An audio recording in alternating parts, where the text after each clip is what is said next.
So for me, it's interesting. People just seem to come to me. I don't quite understand. I don't advertise. I don't say anything, but I get all sorts of people coming to me and talking to me, and some friends as well.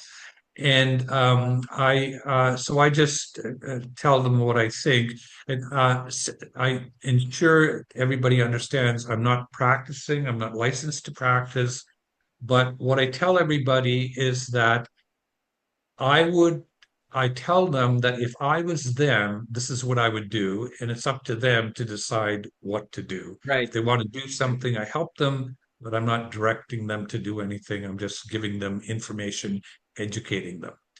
So what I did was, on top of everything else, too, I figured I can't really tell anybody about this wonderful therapy if I didn't have it myself. So I purchased a Super Palm, and my amazing wife and I use it regularly. I just tell you incidentally that a number of days ago, I stubbed my toe, and it was really it was quite painful. And my wife couldn't stand my complaining, so she says, you should try using the red light. Yeah, it's usually the last thing you think of, you know? I know, and literally within minutes, there was very little pain. So I just kept it on for a while, and I'm still on the computer working, but just left the light on my leg, and it was fine. So what I want to do is that's my introduction, and I don't know if I don't know if Tom wants to say anything, but after he finishes, I just want to give you an example, tell you some examples of people with just a few focus conditions, um, and just to tell you how they responded. Yeah, that would be fantastic. And I'll just say, I got to know you, I think it's over the past year now. It's Yes. been a year, and you are a really, really compassionate person that you care for those, even if they're not your patients. You're not making any revenues on them. You have a heart to really try and help people. And the first time I got to meet you, that was apparent. And not only did you, we saw our first few people coming through that we talked about, and they used the light, and they had some really significant improvement in whatever they were. And I'll just mention something that's kind of funny. You mentioned about how this is an extremely safe product. So, and as far as adverse effects, even with on the photobiomodulation website, pbm.org, pbmfoundation.org, they say that there's over 100 million treatments that they figure, photobiomodulation treatments, that have been done without any write-ups on using the technology. But I can say I got concerned, just like you mentioned about the person with you stubbing your toe. A friend of mine had busted his big toe, and so there's not much they can do about it. You just got to grin and bear it. And I got him a light as soon as I found out about that, and I figured for sure it's going to help him. So I called him a few days later, and he said, Tom, he said, I said, so has the light been able to reduce the pain? And he says, oh no, Tom. He says, it made my toe so much more painful. I couldn't believe how painful it was. And I'm like, that sounds so strange. I says, that doesn't make any sense, Bob. What did you do? He says, well, you remember the box you had it in? Well, I didn't take it out of the box, and I put it by the bed, and I totally forgot it was there in the middle of the night, and I went and clobbered it with my big toe and booted it across the room. So, you can lead a horse to water, but you can't make him drink. And in this case, he didn't even take the light out of the box. He was just didn't think about it every time. And his pain was because he went and managed to kick the box across the room when he in the middle of the night. But that's an unusual effect. I do not hear of people having trouble with using the light. Only one other thing that I can think of was one person, they had used the light, and I contacted them a few days later, and I think it was like 3 days later, and I said, "So how's it going?" And they said, "Well, we're." She said she was in more pain now than before the treatment, and I said, "Well, that again didn't make any sense." I says, "Did by chance did you do anything different?" She says, "Oh," she says, "I was so pain free. I haven't been able to clean out the basement in years, and so I went and cleaned out the entire basement." Well, then she was getting the after effects of being able to be in those crazy positions that she hasn't been in for years. So, that's the only time that we've seen where there's been issues is where somebody all of a sudden starts feeling so good that then they want to take on the world. So that would be the only things that I can pull back from my recollections of problems using the light is when somebody overexerts themselves, or in my case, my friend, he goes and kicks the light across the room. That's not good for anybody. But I'd love to hear more about some of the applications that you've gone through, that you've seen. Sure. So maybe you could share with us I, some of I those. Good. I'll start with the heading is post-surgical recovery, which also involves pain control. This was a friend of mine who contacted me and told me that he had a baseball-size tumor or cancer in his frontal lobe of his brain, and he was scheduled for surgery. So said, if I was you, I would get a helmet that you could use after surgery. So he got one and he had the surgery. I think they keep them for one day afterwards, and then they're home. He used the helmet right away, and interestingly enough, he didn't use any pain medication. Right. So, which is quite surprising for somebody who had significant, large incision in your skull surgery, and not have to use anything for pain. Now, he used the helmet, the 660 nanometers, that's the bright red, for 3 minutes, and the infrared, near infrared, 810, for 5 minutes. He did that 3 times a day. Now, what happened is he developed uh, constant, uncontrollable hiccups, just about day one, and there was no treatment from the physician. I suggested that maybe just continue with the red light and see what happens, and within 3 days, that completely diminished or went away. At day three, uh, well, you can understand when I tell you. So he wanted to go and work in his backyard. His wife said no, and I guess after a while he realized he better listen. So he didn't do that until day seven. But on day seven, he started working out in his backyard. At day seven, his wife said, um, "Your scar has disappeared." So the large scar he had on his scalp had disappeared. So he did very well, and of course complaining all the time that he wanted to get his license, he wanted to do more. He was doing everything that he was doing before. Then in about several weeks later, he had his follow up, and with the people that I work with intensely. So if I make a recommendation, I follow them carefully. I was initially I had to connect with him 3 times a day, then it was twice a day, then it was daily. But I said so when he went to the neurosurgeon.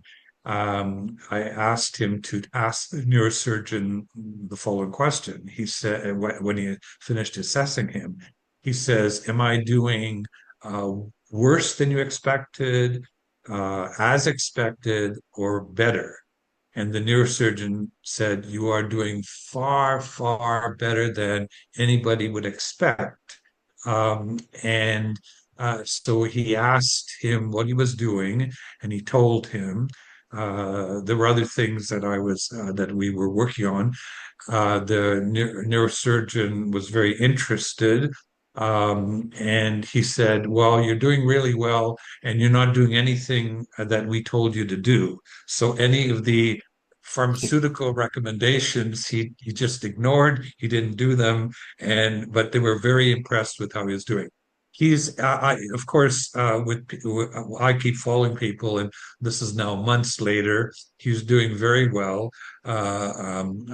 Amazingly enough, given you can appreciate what usually happens in these cases, but somehow he's got his driver's license back, and even more importantly, he's got his flying license back. So he's now flying. So he's he's very impressed. He still um, continues to use the light, and I suggested if I was him, I'd just use it indefinitely. But if that's I think that's a very positive outcome post-surgically, and also in terms of pain control. So this was regarding a skull operation, but there are many anecdotes where people are explaining that the same thing has happened to them, irrespective of the operation that they have. So I think that's very important. Just give me 1 second here.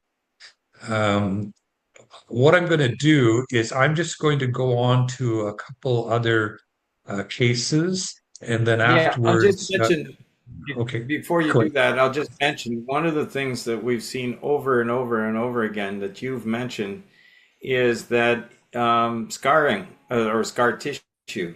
If you're using photobiomodulation during the healing process, if you can even start before the surgery, it's even better yet. But during the healing process, immediately following the surgery, as soon as you possibly can get the light there, we have seen people with even open heart surgery where huge surgery, like huge areas which have been cut through for removing, changing the veins out and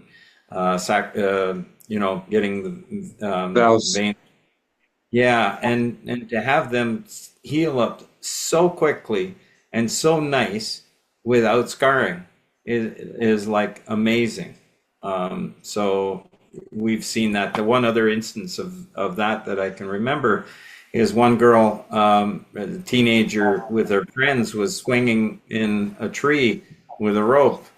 And as she jumped out of the tree, she had the rope in her hand, and the rope ended up lassoing her hand and pulling off the tip of her longest finger. Like basically all of the muscles were involved, but it managed to lasso the final finger, the longest part, which removed the tip from there. So they had to reduce the bone, like remove part of the bone to to sew it back up again. And they said that the surgeon said it's likely that there's going to have to be multiple surgeries to remove the scar tissue as this heals because of what was done.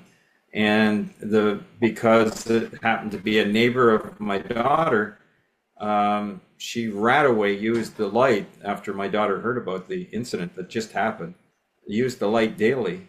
And when she went for the 2 week review to see how things are coming, how things are progressing, the doctor says he was amazed. The surgeon said he was amazed because there was no requirement for follow-up surgeries to remove further scar tissue. It was that clean. It was he said it just healed up so beautifully. So time and time again, anytime that there's surgeries, the ability for photobiomodulation to help reduce scar tissue from forming is something that works out beautiful for the healing process. That's wonderful. I want to make one point here that what I feel is that anecdotes where you actually know the person and you've actually treated the person, you know the person that's reporting it, they're much, much more valuable than anything else. And in my opinion, it's just my opinion, I think that's even more powerful than studies. But it's really when you get more and more anecdotes about the same benefits from the set for the same condition, that's really powerful, and people should be aware of that.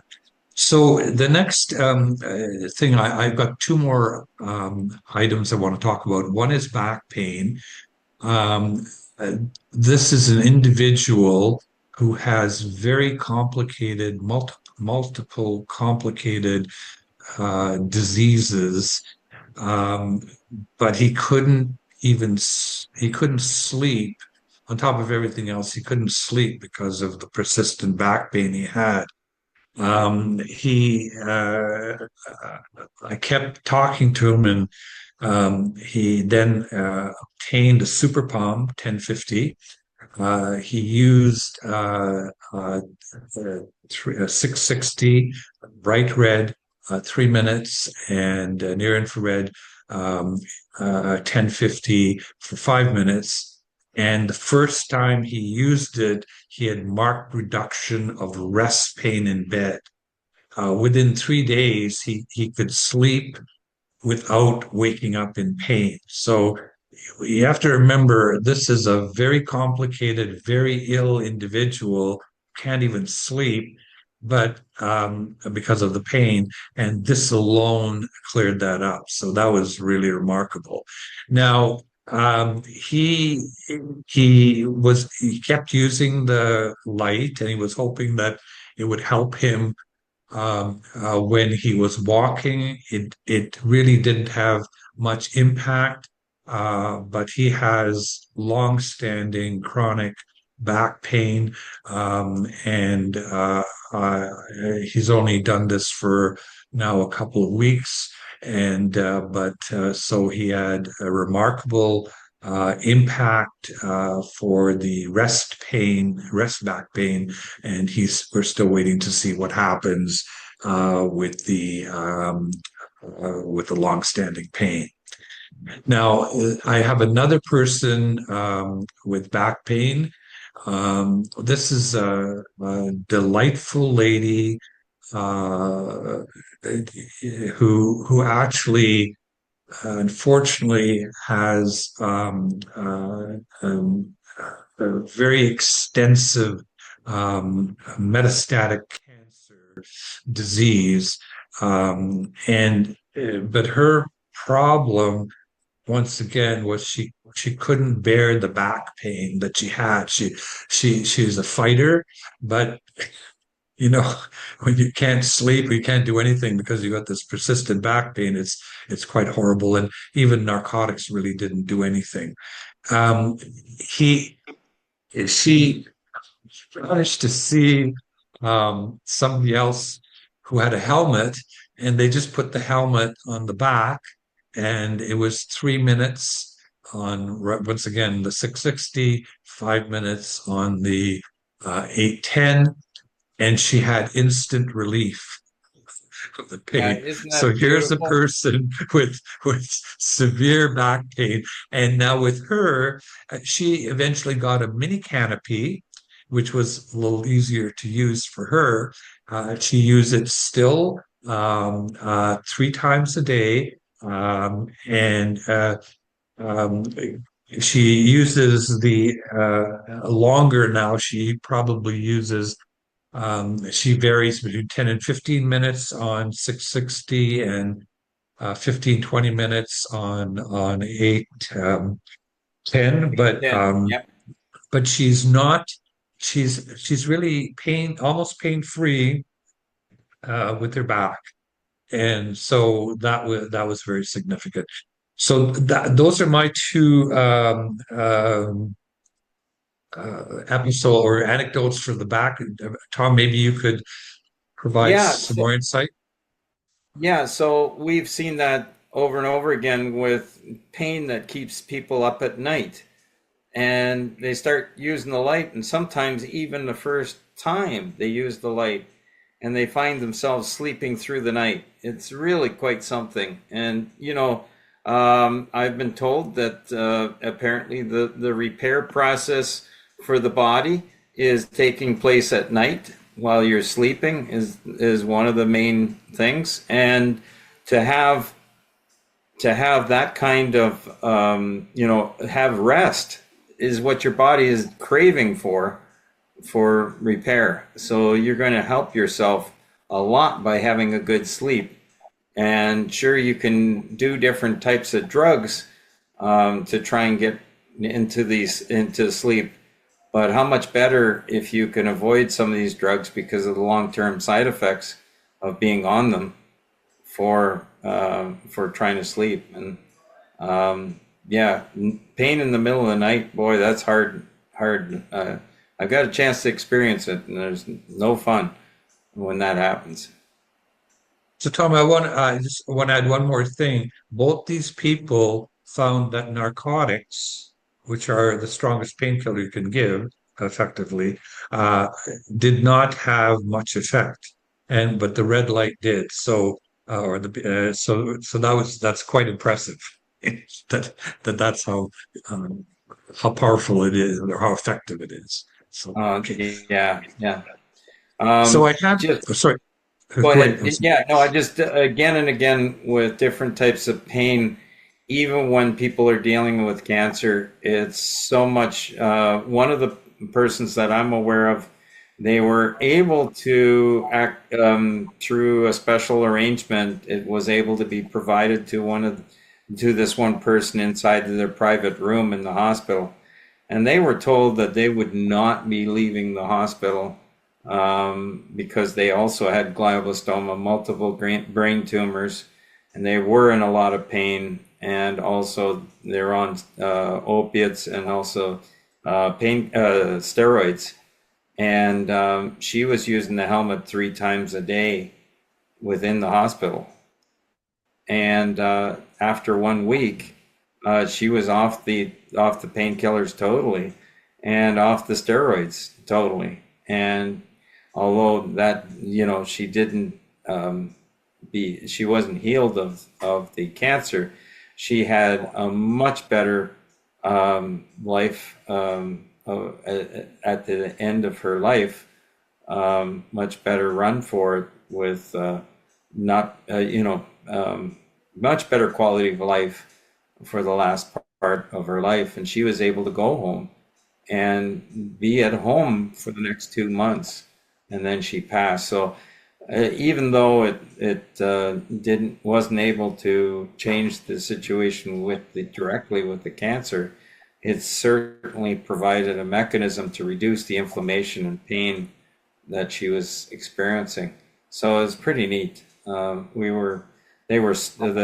parents were so thankful that we could help in this way for their daughter. Good. The last anecdote I'm going to tell you about is once again a very complicated patient, who, on top of everything else, had no control of his bladder. So he had urinary, we call it urinary incontinence. And it was to the point that he was using pads that people use for incontinence, and he was using 12 pads a day, and they were completely soaked every time he changed them. And many times they wouldn't contain the urine, and he would actually soil his clothes. So it's really quite a Yeah. it would be a very difficult situation for him.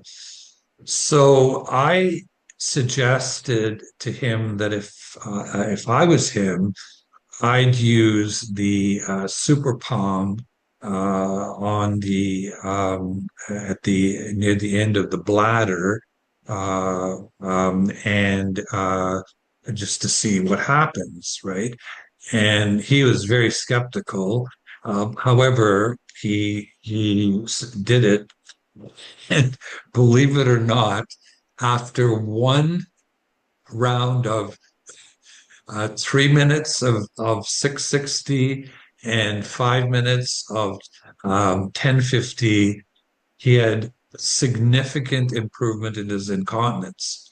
That's Three days beautiful. later, 3 days later, and continuing after that, he uses 3 pads a day. They're minimally soiled. Whether he needs to really use it or not, it's debatable. And that's absolutely dramatic. As a physician, there's nothing that was available in traditional medicine that could do that. And even his urologist, when he told him, was very surprised. Now, the interesting thing, Tom, is that not that I want you to do this, but if you only focused on that alone, you'd be so busy worldwide that you wouldn't have any time to do anything else. But that was, I don't, as a physician, you have to understand that was so unbelievable. Anyway, so those are my, those are my anecdotes. So you please comment, Tom. Very much for sharing. And what I'd like here is for some questions to come in. If people have some questions to ask the doctor, please put them in your chat right now. Please don't use your hand up. Just put it in the chat and we'll try and answer those questions. But in the meantime, we've had so many beautiful stories of people, even one person who has been battling benign prostate for 20 years, over 20 years. And he started using the palm light.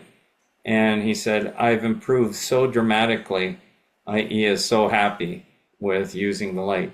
Now, a question came in about the red. How do you determine how much light to use between two wavelengths? Depends on the different conditions and also the depth that you're trying to go through. So if you're trying to go through your hand, there's not a lot of thickness here, so you wouldn't have to spend a lot of time on red. Like you could do 1 minute red, 1 minute near infrared, and be able to have plenty of penetration happening. Now, I still do a couple more minutes than that, but I would say at least 1 minute of each on your fingers or things like that. There's no problem using it longer. But compare that to, let's say, a knee joint, where my suggestion would be to spend, about a half an hour all the way around that knee. Hit the points, first of all, that are painful and go right around. It's very important to do the back of the knee because of the lymphatic drainage that's got to leave from there for swelling. So very important to treat the back of the knee. But I would spend about 2/3 or 3/4 of the time with the near infrared, because the near infrared does help penetrate much, much deeper than the red.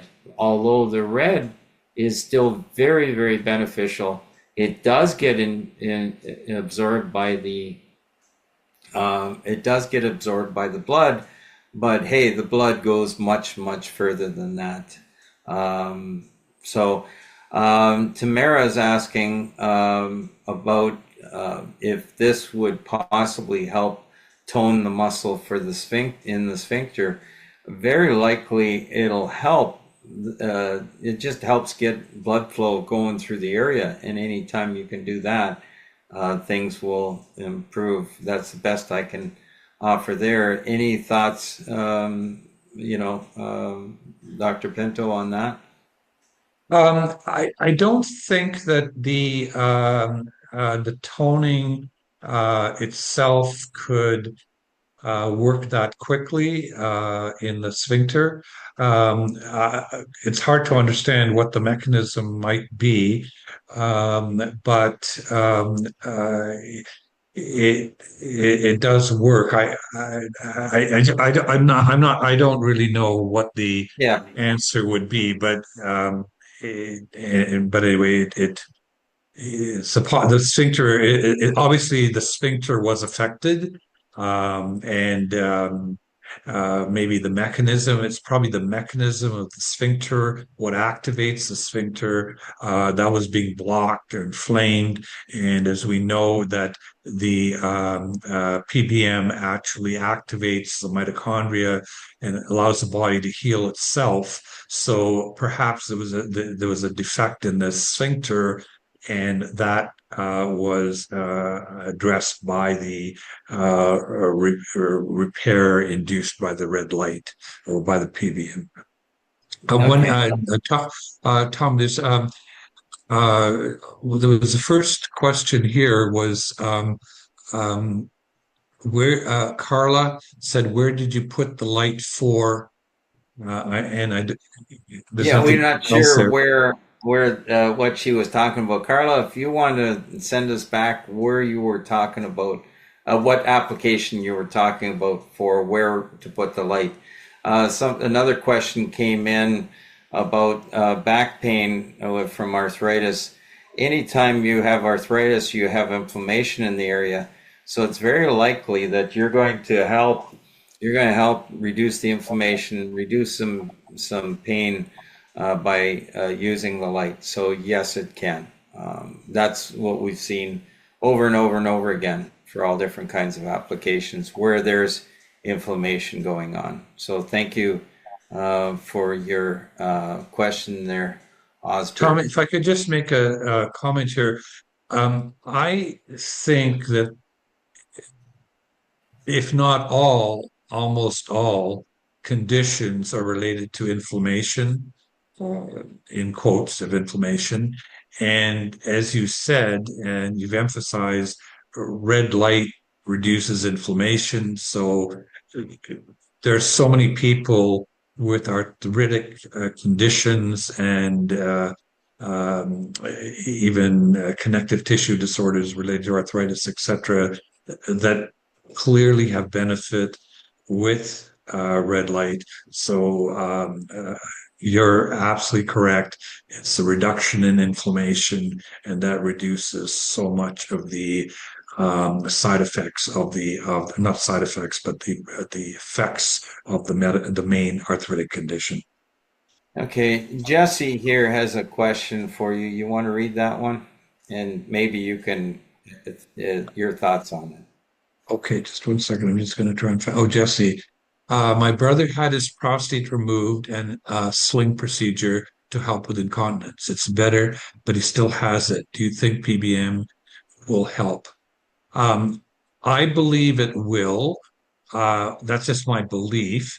Uh, Once again, incontinence is if you have it's really, really disturbing. It's hard to function normally with incontinence, and uh, PBM will not harm um, your brother.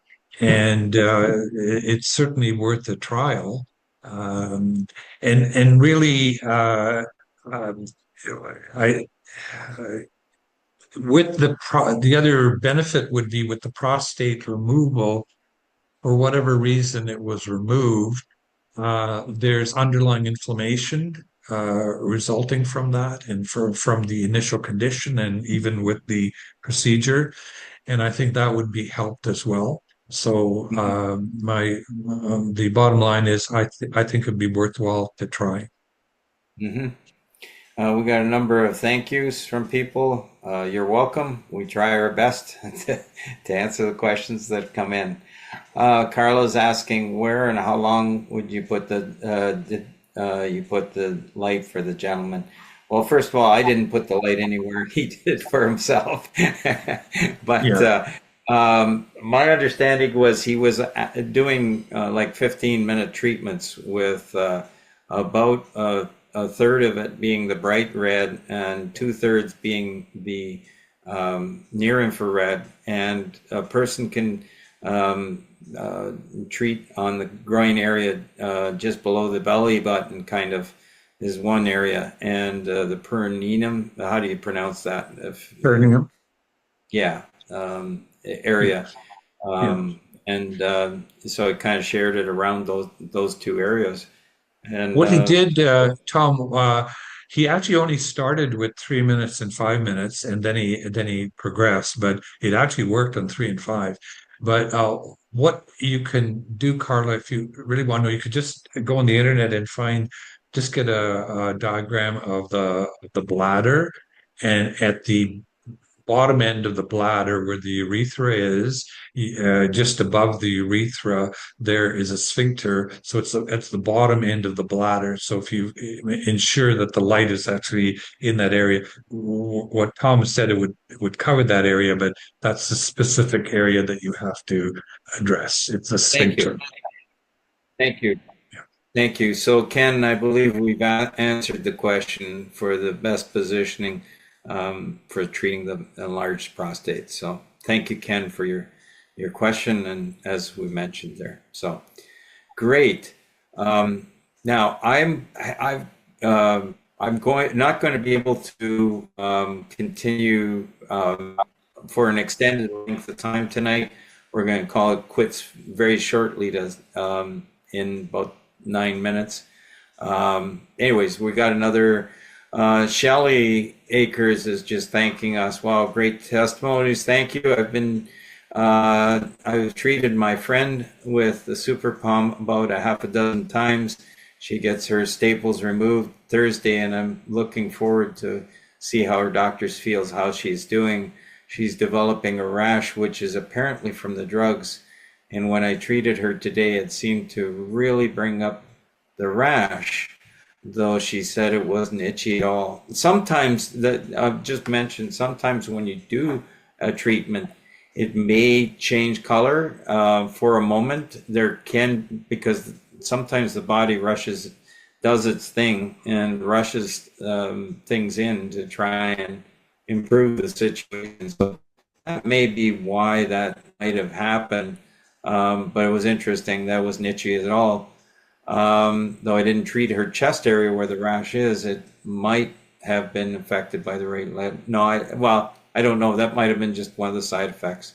So, anyways, thank you for your comments, and yeah, thank you to all those that you're welcome to all those that have thanked us for this webinar.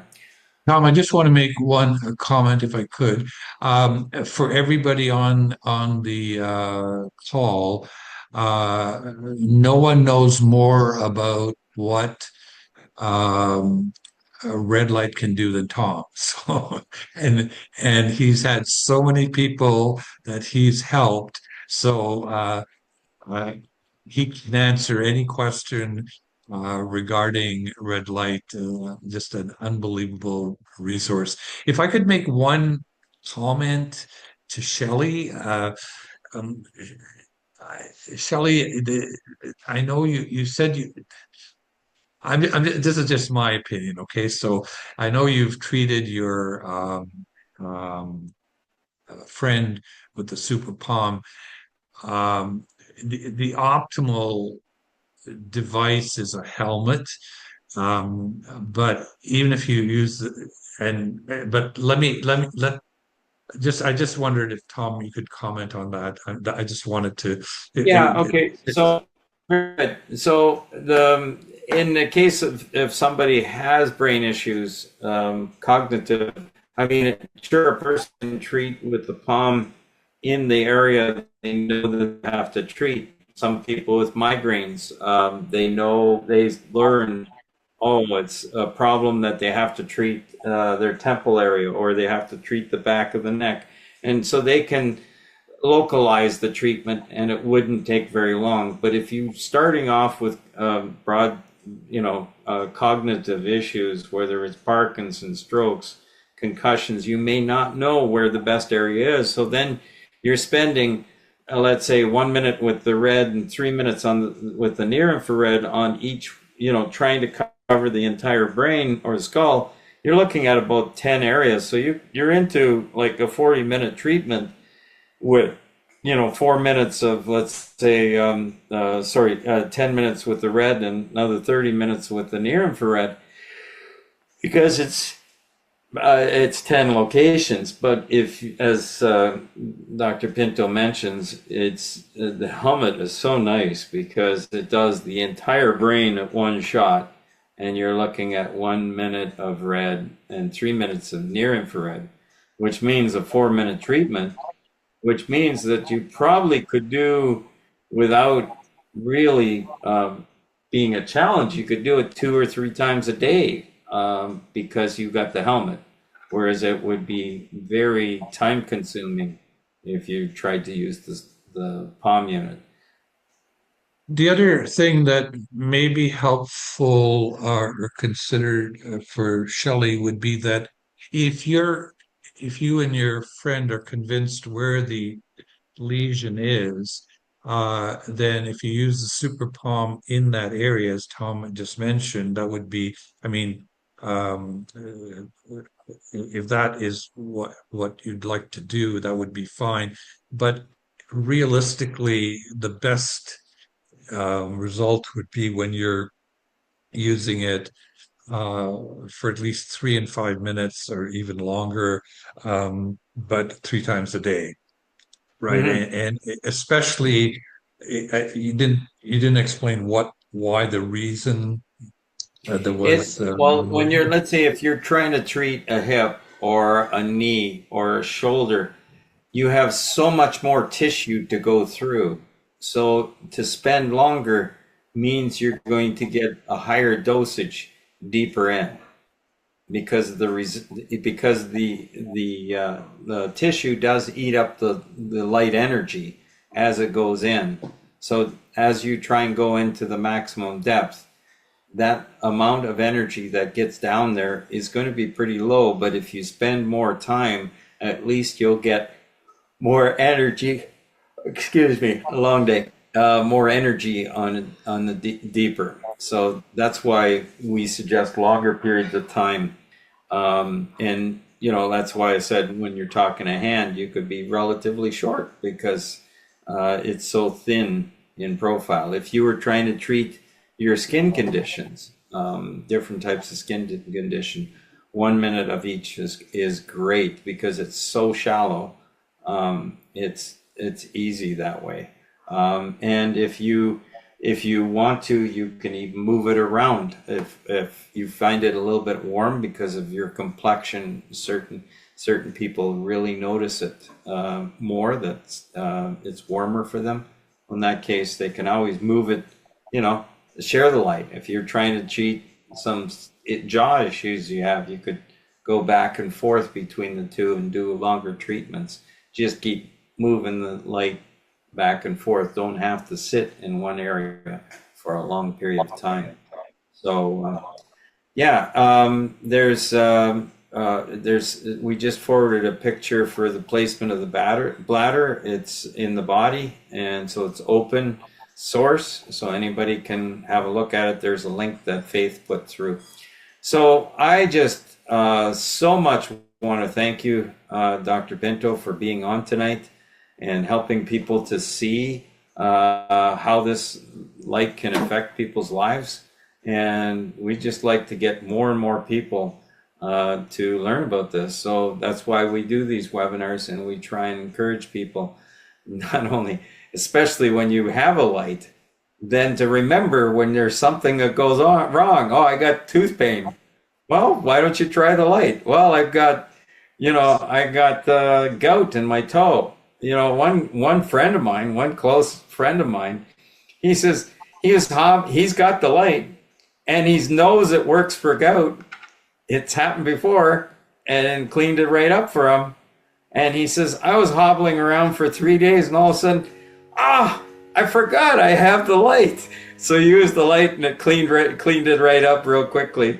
So, it's a case of trying to remember. Now, I will also say, please visit our YouTube channel. And I would like to ask that everyone go on our YouTube channel and subscribe, because then you will get the latest. You'll be notified when our latest videos show up that we have. So just make sure. Not only visit our website and subscribe the YouTube channel, but also please like our video. Hit that like button, because that helps YouTube know that, hey, there's something here for others to see. So please go there. Carla's commenting here. She said, dental surgery yesterday, no pain today after 4 treatments. And we say, praise God. That's fantastic news, and I know all 4 of my kids grew up with, all 3 of my kids, and now their mates have used their light for when they've had their wisdom teeth removed. And you can totally avoid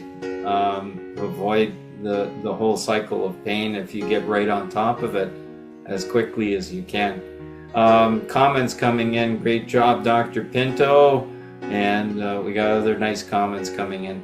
Well, I want to thank everyone for joining us today. Remember to go on our website as well and share this site with others. There's the one promo that we have going on that you can win a palm light if you end up getting a certain number of links, as well as there's some great things that also that if you're a second or third or fourth runner up, you also have some great offers that we have. So thank you again, Dr. Pinto, for joining us. It was wonderful. Thank you for the experience. Thank you for caring for your friends and past patients, and that's great. And advancing the whole area of photobiomodulation. Great stuff. Thank you. You're welcome. And Okay. I want to thank the participants. Were wonderful, wonderful comments, wonderful questions. Yeah. Okay. All right. Bye, everybody. Lord's blessing on everybody. Until we see you next week. Bye for now.